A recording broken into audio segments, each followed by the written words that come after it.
I came home from a hard day's work on the construction site, wanting nothing more than to sink into my lazy boy, fire up Thursday night football, and drink a six-pack of Lone Star. But that wasn't going to happen. It seems my wife of 10 years, Agnes, had other plans. She wanted to talk. "You remember my Aunt Martha who lives in Arkansas?" she asked, standing between my chair and the big screen. "Not really," I answered as I cracked open beer number 1. "Can you move?" She stayed there, firmly affixed to the floor and obstructing my view. Fortunately, it was just commercials. "Sure, you remember her," Agnes insisted. "She married that doctor in Little Rock. I think you met her at the family reunion a couple of years ago." "I don't remember," I continued. Against my better judgment, I then asked, "What about her?" Agnes smiled. She was happy I was engaging in the conversation. By my estimate, we had about 7.5 minutes before the game started, so I wanted to get this talking nonsense over with quickly. "Well, her boy, Jimmy," she began. "You remember little Jimmy?" I glanced at my watch and tried to look around Agnes's wide hips at the TV. "No," I said, as I drained what remained of the first beer and cracked open beer number 2. "Well, Jimmy got accepted to the University of North Texas and," she started, but I interrupted her. "Who doesn't?" I asked sarcastically. "What?" "Who doesn't get accepted to the University of North Texas?" I asked, completing the question. "It ain't like it's a real college." "That's not true, Bill. You know I graduated from UNT. Why would you say that?" Agnes seemed sincerely offended by my remark. "Yeah, I knew she graduated from UNT, and look what her degree has done for her. Not much. She taught history at the local freshman center and had not had any serious pay raise in years." "Sorry, keep going," I told her, growing impatient. 5 minutes to go. "Well, they are having a hard time coming up with enough money to pay for it all, and—" I cut her off again. "I thought he was a doctor," I said. "Who?" "Aunt Martha's husband. You said she married a doctor. Why would they have a hard time paying for UNT? It's one step above community college." "Maybe since they're out of state," Agnes suggested. "Sorry, go on." 4 minutes. "Well, Aunt Martha figured since we live so close to Denton, maybe Jimmy could come and live with us. That way, they'd not have to pay room and board.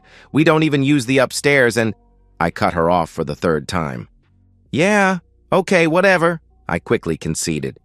"We had a 4-bedroom house that I helped build on land owned by my father, right after getting out of the Army. My dad and I built it when Agnes and I got engaged. One day he would give it to me, but we had never got around to doing it. So far, Agnes and I haven't had any kids, but we were talking about trying too soon. Agnes was right. The whole upstairs went unused." "You mean it's okay?" Agnes asked, surprised I'd given in so quickly. The truth was, I didn't really care, but more importantly, we were down to 2 minutes before the game started. "Yeah, whatever," I replied. "Oh, good," Agnes said with a big smile. When she still stood there, I knew there must be more. "What else?" I asked. "I thought you might take more convincing, but I knew you would agree," Agnes said nervously. And well, I already told Aunt Martha it would be all right, and little Jimmy is already planning on moving in." 1 minute. "When?" I asked as I dropped the empty beer can into the trash can next to the coffee table and pulled the top on beer number 3. "He gets here on Saturday," Agnes said with a cringe. "This Saturday?" I asked as the opening theme of the game started playing. "Yes," Agnes admitted. I could tell she was afraid I would change my mind. "Okay," I said, gesturing with my beer. "Now can you move out of the way?" Agnes climbed on my lap and tried to kiss me. I struggled for a minute or two, then relented and let her do it, then sent her away with a swat on the rear. Agnes spent all day Friday and part of Saturday getting the guest bedroom all prepared for Jimmy's arrival. I guess our old stuff wasn't good enough for little Jimmy, so she bought a ton of things at Bed, Bath, and Beyond. By Saturday afternoon, Agnes was a nervous wreck. I wasn't sure why she was so worked up about it. I know I wasn't. Fortunately, Texas Tech won its game, and UT lost. I was a happy man. When the doorbell rang, Agnes jumped up, exclaiming, "He's here! He's here!" "Yay!" I said, unenthusiastically, staying in my recliner, cradling another Lone Star. Agnes ran out of the room. I could hear them at the door, and the two of them marching my way. When they entered the family room, to say I was shocked would be an understatement. Little. Jimmy wasn't little at all. He had to be easily 6'3" and well over 220, maybe more. "Hello, Uncle Bill," he said with a deep baritone. "Thanks for letting me stay here." I stared at the stranger as he stood there with his hand held out for quite a while before shaking it. Yeah," I replied. "Well, I'm going to show Jimmy to his room," Agnes chimed in. I nodded, still dazed. As they were leaving, I called out, "Agnes!" She stepped back into the family room with an expectant look on her face. "Yes, honey?" "Come right back. We need to talk," I replied. Agnes blushed and nodded her head. "Okay," she said. "I'll be right back." I sat there waiting, trying to think back to any time I'd met either Jimmy, his mother or father, or any of Agnes's kin from Arkansas. I couldn't remember anything. Not once had I ever heard mention of an Aunt Martha. I had put it out of my mind Thursday night, but now that little Jimmy was here, I really put my thinking cap on. About 10 minutes later, Agnes came back into the room, out of breath and grinning. "I got him settled. What was it you wanted to talk about?" she asked nervously. "Who is that?" I asked angrily, pointing up. "My cousin Jimmy, I told you," Agnes replied. "You said he could stay." "No, I said some kid named Little Jimmy just starting college could stay, not some grown man. Who is he really?" "He's Little Jimmy, my cousin. I told you about it years ago." "No, you didn't." "Well, Aunt Martha adopted Jimmy as a baby," she replied. "How about I make him feel uncomfortable because he looks like he is almost 30 and plays for the Dallas Cowboys? I thought he was supposed to be a kid." "He is," Agnes informed me. "He just turned 19 last month. Jimmy had to go to a junior college last year and got accepted to UNT starting in January." "January? Then why is he here now?" "It's October." I was getting upset. Things were not adding up, and I didn't like it one bit. "He needs time to get used to the area and find a part-time job," Agnes explained. "He's family, Bill. We can't turn him away." Just then, the big fella stepped back into the family room. "Hey, Agnes," he said. "Some friends of mine are inviting me out to dinner to welcome me to town. I don't have a car. Do you mind taking me?" "Oh, of course not," Agnes replied with a big grin on her face. "I don't mind at all." Then she turned to me and asked me if I wanted to go too. "No," was my only response. I watched as they walked out and heard them drive away. 30 seconds later, I was up and heading to the guest room. When I got there, I looked around the room and went through his stuff. There were no books, school supplies, or anything to indicate that he was a student. I found a few receipts wadded up on the dresser. I unfolded them and was surprised to see they were for fast food and groceries at locations in Dallas, one from yesterday and the other from last week. That was weird for someone who supposedly just arrived. I looked through the small amount of clothes he had brought and found a half-empty box of protection, large size, of course. I finished up and was about to walk out of the room when a sudden bit of curiosity hit me, and I looked in the small trash can next to the dresser. Inside, I found an open wrapper and a used item. Jesus, I thought. Was he carrying this around in his pocket all day? Then I thought about another possibility. Agnes had been blushing and out of breath after showing Jimmy to his room. They'd been up there no more than 10 minutes, so I didn't think that was the explanation for what I found. I put it out of my head for the time being and went back to watching sports and drinking beer. I guess I fell asleep in my chair. I woke up, and it was dark outside. I had a headache, a stiff neck, and an empty pit in my stomach where my dinner should have been busy digesting. I shuffled to the kitchen and turned on a light, noticing the clock said it was 9:45. What in the world? Where was my wife, and why had she not fixed me dinner? I opened the fridge and pulled out a cold slice of pizza from a few nights back. I munched on it and popped open a Dr. Pepper. I sipped it and looked around the dark house. That's when I remembered about Jimmy. "Agnes?" I called out as I wandered the house. I looked in our bedroom and then went up to the guest room. Nothing had changed, and nobody was home.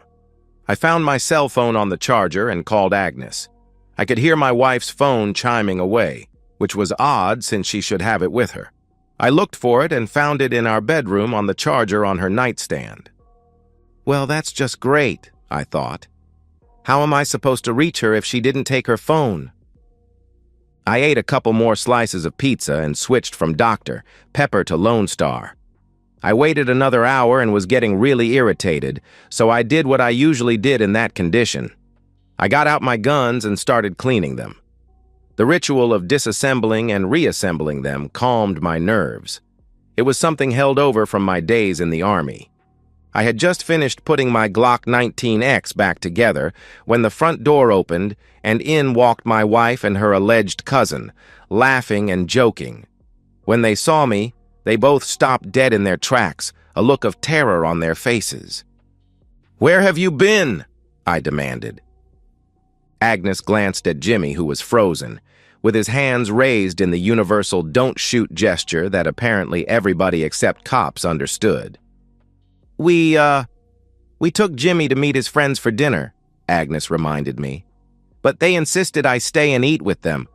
After that, we had a few drinks, and we were having such a good time. I guess I forgot how late it was." "You forgot my dinner," I said, letting her know I was upset. I slid the Glock back into its holster and set it aside.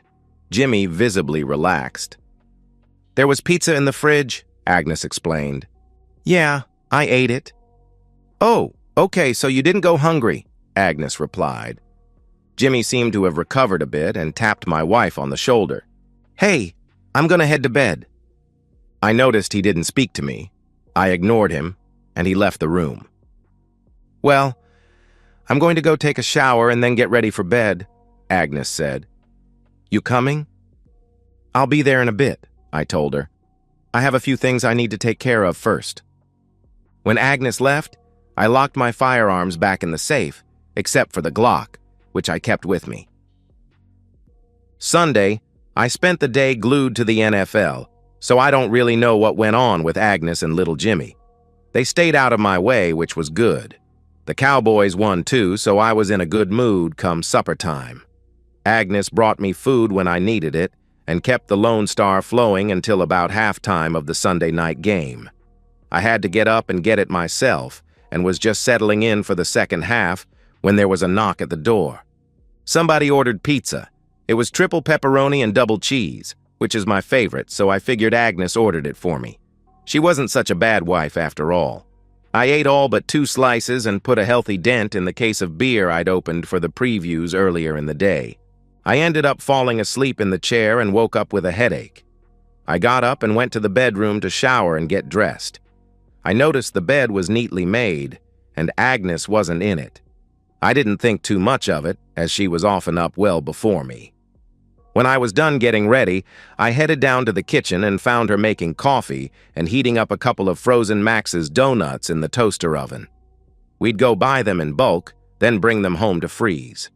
That way, they lasted us a long time, and I could avoid the lines.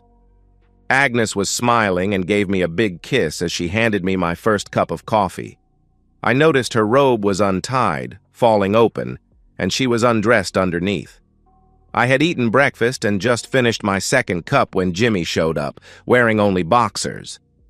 Agnes gave him a hug and a somewhat inappropriate kiss, for an aunt. I noticed with growing concern that her robe was still not tied shut. I grumbled and left them for their breakfast. I had important things to do. I had been selected the Rotary Club's Man of the Year and was being given a big award on Friday. I had to give a speech, so I needed to practice and see myself giving it. So, I set up a video camera in the bedroom and stood in front of it, giving my speech to an imaginary crowd.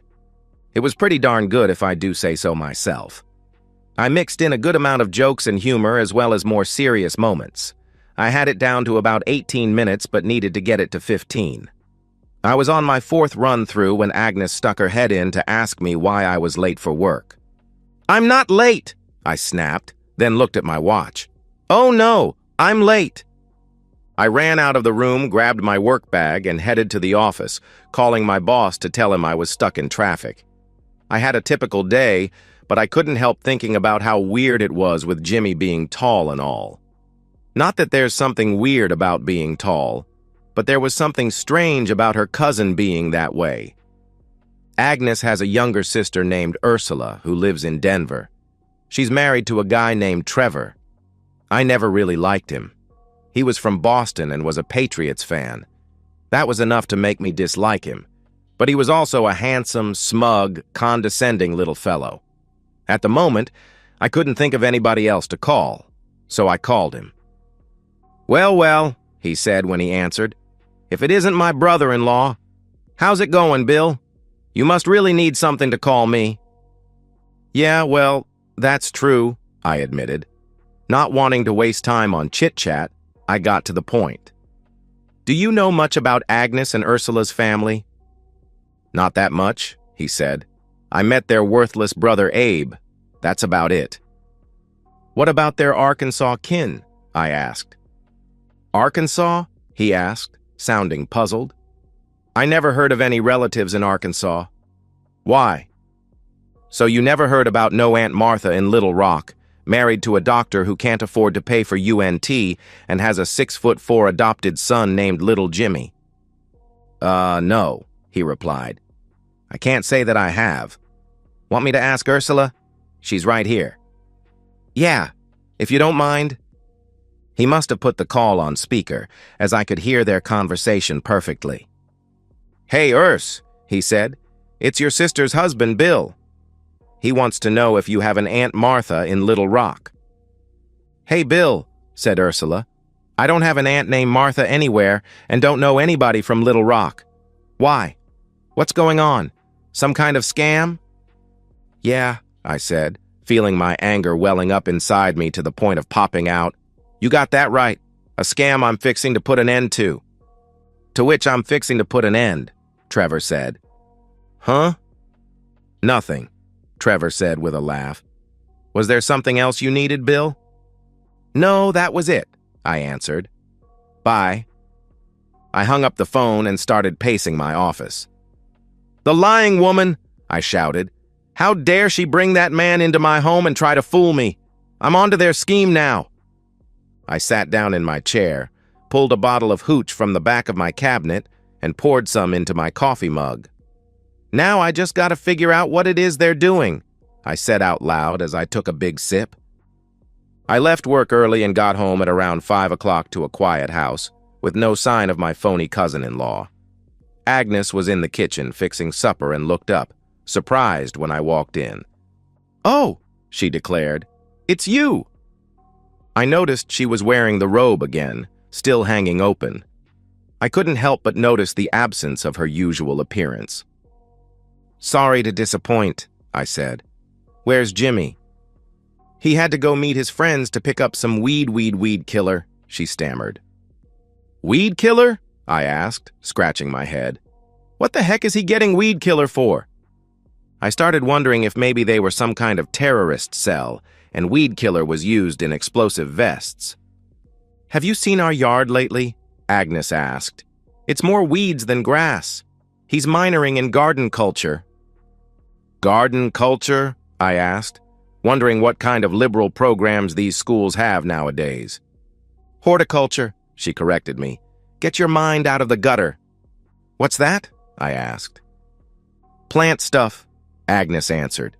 "You know, how to grow stuff and whatnot." "If he kills the weeds, we'll only have dirt for a yard," I told her. "Tell him thanks, but no thanks." "Oh, okay," Agnes said with a smile. "I'll let him know." I started to walk out of the room, but I thought maybe I'd give her one chance to come clean. "Agnes?" I said. "Yes, Bill?" "You got anything you want to tell me?" I asked. "You know, like confess?" She stared at me for several seconds. She drew her robe closed but didn't tie it. "I burned dinner," she said. "I'm sorry." "That's it?" I asked. "Yeah, sorry," she said. I nodded and grabbed a Lone Star, then headed to the bedroom to change clothes. I noticed a scent in the house, kind of reminded me of a skunk that we once had spray our dog. Kind of sickly sweet, pungent. If that was Jimmy's cologne, the boy had strange tastes. I started to get into my sweatshirt and pants, which I wore every evening when it was cold, but decided I should investigate what my wife and her so-called relative were up to. I snooped around the room, but couldn't find anything unusual or out of place, so I went ahead and changed clothes. When I went back to the kitchen to eat, Jimmy was back. "Look," I said, "don't be putting any weed killer on my lawn. I like it the way it is." "Say what?" he asked. "Weed killer," I said, speaking slowly. "Agnes said you went to go get weed killer. So don't. I don't need my weeds killed." "Oh, Jimmy said, staring at my wife, who just shrugged. "Yeah, sure, whatever." Agnes handed me a bowl of warmed-up leftover chili from a few nights ago. I grabbed the Louisiana sauce and another Lone Star and went out to the family room to watch Monday Night Football and eat. The game was terrible. It was a blowout. By halftime, I was bored and remembered my speech. I decided to abandon the football game and review the clips of me rehearsing my speech from the morning. I got up and headed to the bedroom. As I passed the stairs, I could smell the skunk much stronger now. Maybe we had a dead one in the attic or something. I retrieved the video camera from my bedroom, and the battery was dead. I took it to my office and plugged it in. When it started up, I found that it had recorded most of the day. Apparently, I had left it on when I went to work in such a hurry. "Oh, maybe it recorded some kind of clues as to what they're up to," I thought. So, I skimmed through my rehearsals. The video was playing at fast speed and was unchanged for a long time, just a shot of our empty bed. After quite a while, it changed, and I let go of the fast-forward button. I saw Jimmy and Agnes in an intimate situation on my bed. It took me a few seconds to realize what was happening. The feet I recognized were connected to legs I knew which were connected to my wife. "So that's what they're up to," I said out loud. "Well, at least they aren't terrorists." I was relieved for a moment, but then the realization that my wife was being unfaithful hit me hard. She had the nerve to lie to me and bring this man into my house, to be with him under my roof, behind my back, in front of my face, and under my nose. At first, I thought, forget it. If the fellow wants Agnes, let him have her. I'm done with her anyway. He can pay for everything and all the stupid stuff she always wanted money for. By then, I was getting angry and I wanted to teach her a lesson. I went back to the video, needing more proof, and scanned forward. I let go of the button, and the video resumed at a point where they were done with their activities. Agnes lay on the bed, and Jimmy was next to her. "Do you think he has figured anything out yet?" Jimmy, if that was even his real name, asked. "No, he's too unintelligent to have a clue," my loving wife said. "I almost lost it when I walked in the door and he saw me. I could tell he was thinking, 'Holy cow, he's tall.'" Agnes laughed, and then lit up what looked like a cigarette, taking a bit of puff and holding it until she started coughing. She passed the cigarette to her companion. "He is such a dummy," Agnes said. "We've been together almost non-stop and he has no idea. You took me to your buddy's place for a get-together the first night you were here, and he didn't catch on. Trust me, we could do things right in front of him as long as football was on, and he'd not notice. Being in the same room with him when he passed out from too much beer was the best," Jimmy said. "Oh yeah," Agnes agreed. "That was the night we did those things. I never let him do that. Not once the whole time we've been married." "Roll over," he said. "I want to do that now." Not until you tell me the whole plan for how we're going to get rid of Bill and take all his money, Agnes said. Oh, okay, Jimmy replied. Well, he laid out the whole plan. They were going to arrange it, so I had an accident and got hurt. Only it wasn't really going to be an accident. It was going to be Jimmy's buddies making sure I was injured. Jimmy and Agnes would be at church, in front of an entire congregation, so nobody would suspect them of foul play. I had to admit it was a good plan. Then he continued with their personal activities. Agnes made a lot of noise the whole time. Agnes sounded like she was really enjoying herself. When he finished, Jimmy got up, and I'd be darned if my unfaithful wife didn't do things I would never have imagined her doing. I was so disgusted by her action that I couldn't imagine ever kissing her again. Nauseated, I turned the video camera off and stomped out of my office and went back to the family room as the game was just ending. I looked around for Agnes but couldn't find her. I figured she must be upstairs with her cousin. I thought about getting my gun and going up there to confront them, but I had a better idea. A few days later, I had prepared my plan. I suggested that Agnes take little Jimmy shopping to get him a new wardrobe in preparation for the school year starting. They both thought that was a spectacular idea. I told her to take her time and not worry about my lunch. I'd grab something. As soon as they left, I loaded my bags, tools, guns, and all our electronics into my truck and took off. My dad owned a hunting lodge out near Tyler in East Texas that Agnes didn't know about. It was about a 2-hour drive, but with stopping for lunch and groceries, it took me almost 4 to get to the cabin and unload. I made a few phone calls on the way. First, I called my dad and let him know I was activating Operation Freedom. He assured me he would do his part.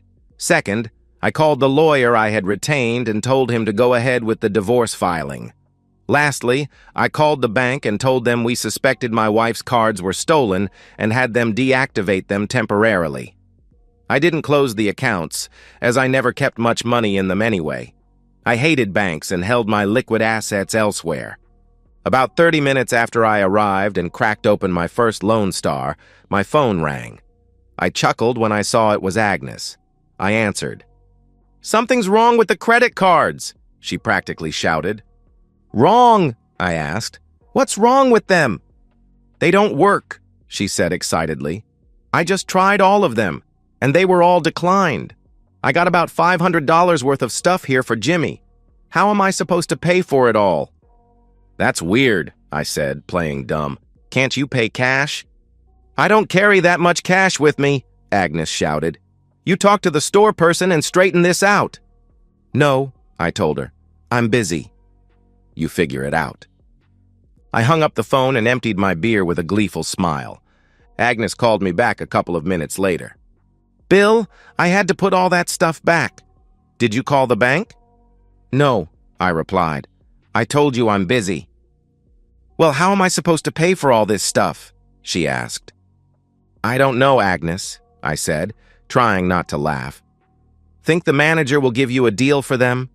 Maybe little Jimmy can help you get enough money to pay the bill." "That's not funny, Bill," Agnes yelled angrily. "I need you to come here right now and fix this."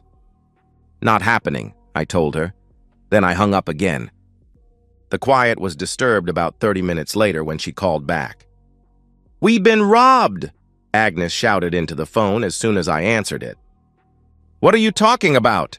I asked, again playing dumb.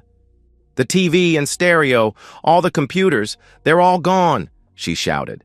"Someone must have broken in while we were gone and taken it all. Where are you?" "I went out of town," I told her.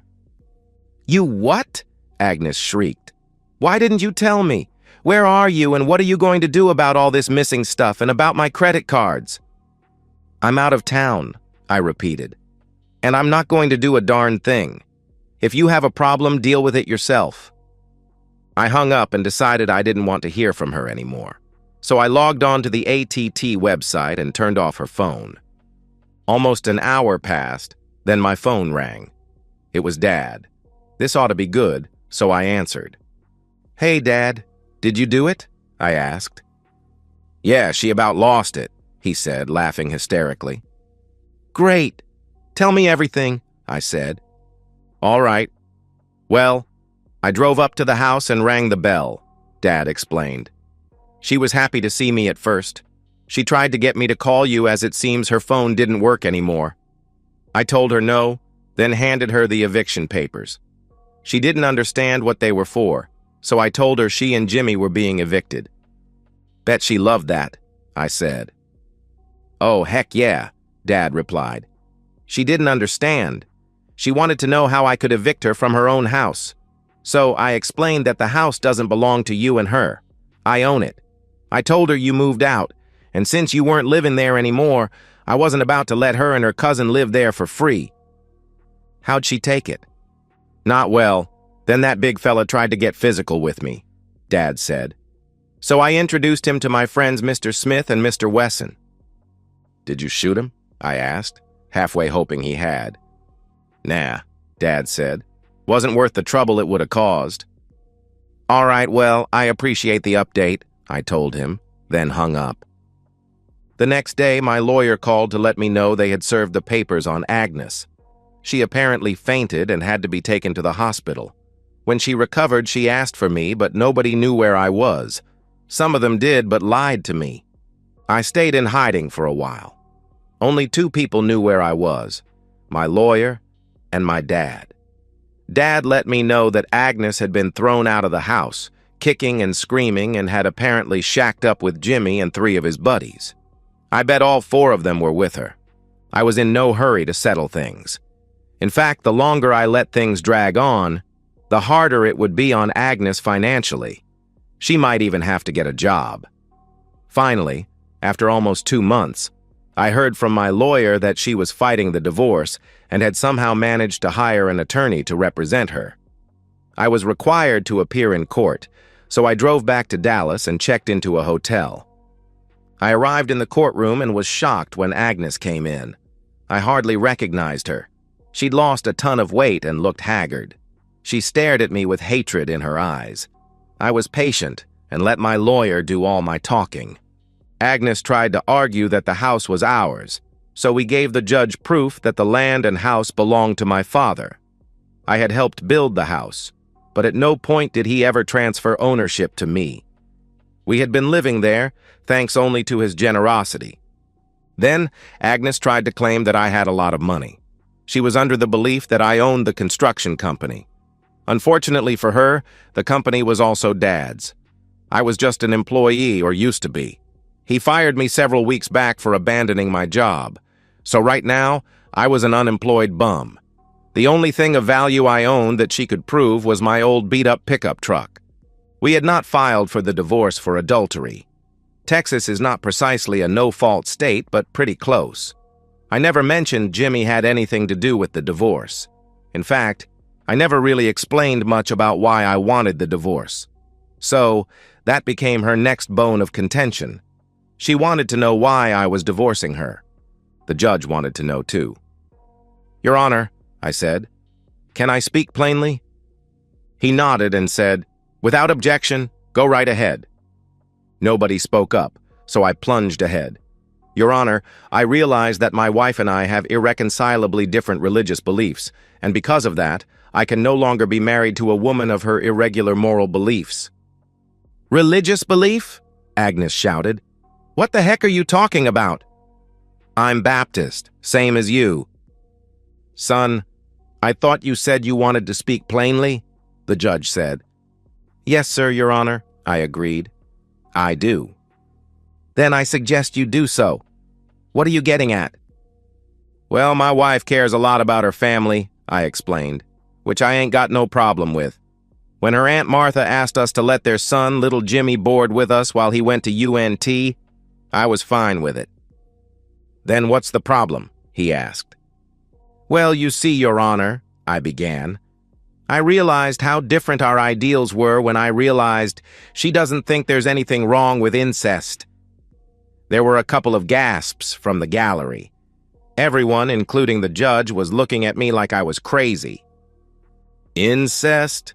The judge asked, sounding surprised. Yes, sir, I said. That cousin Jimmy of hers wasn't in the house 10 minutes, and I'll be darned if she was already being intimate with him. The courtroom got a little chaotic at that point. My wife jumped up and started screaming at me. Her lawyer was yelling at her. Jimmy and his buddies raised a ruckus. The judge had a hard time getting things back under control. He had the bailiff drag cousin Jimmy out, along with his posse. He finally threatened to throw everyone out if there were any more outbursts. "Son, do you have any proof of this allegation?" he asked me. "I don't know, Your Honor," I said, scratching my chin. "I got this videotape that I accidentally shot of the two of them in bed. I couldn't stomach watching it myself, but you're welcome to it if you reckon it would help." Agnes and her lawyer both jumped up again, yelling some nonsense. The judge told them both to sit down and shut up. "A video of your wife and her cousin in bed, having intimacy?" the judge asked. "Yes, Your Honor," I replied. "How did you accidentally record them?" he asked. I explained to him about being Man of the Year and all that. He asked me for the video, so my lawyer handed him the camcorder with the recording all queued up and ready to go. I sat back as the judge watched the tape. He called the bailiff over, and a few minutes later, the video appeared on all the TV screens in the courtroom. My wife's lawyer tried to object, but the judge told him to sit down and shut up. Suddenly, there it was. My wife was with her cousin for all to see on all the screens in the courtroom. "Would your client care to explain this?" the judge asked Agnes's lawyer. He glared at my wife, then feebly replied, "Your Honor, that's not her cousin. There's no incest involved." "Oh, so she's just shacking up with and having an affair with some guy behind her husband's back then?" the judge asked. Well," the lawyer stammered, "I don't believe that he has filed for divorce on the grounds of adultery, so any evidence of her infidelity is pointless." The judge turned to me and asked, "Would you care to amend your petition for divorce to be on the grounds of adultery? You've certainly provided sufficient proof that she was cheating." I shared a look with my lawyer and nodded. "Yes, Your Honor. My client would like that." "Request granted," the judge said, then added, "Be sure to file the necessary paperwork today." He turned back to my wife. "You have anything you want to say before I grant this divorce?" "I don't want a divorce," my wife shouted. "Well, then you should have thought about that before you spread your legs for another man," the judge said, scolding Agnes. "Your Honor, if I may," my attorney said. "Yes?" "If you advance that video up to the 2-hour and 27-minute mark, I think you'll find an interesting conversation between Agnes and her cousin. I mean her lover that contradicts her recent declaration." "Oh, is that right?" the judge asked rhetorically. We waited as he fast-forwarded, and then the video began, and my wife cringed and buried her face in her hands. It was all I could do to suppress my laughter. "I am so done with my husband," Agnes began, talking to Jimmy. "I'd divorce his sorry back, but I like your plan better." "You mean the kill him? Take the insurance money, the land, the business, and everything plan?" Jimmy asked.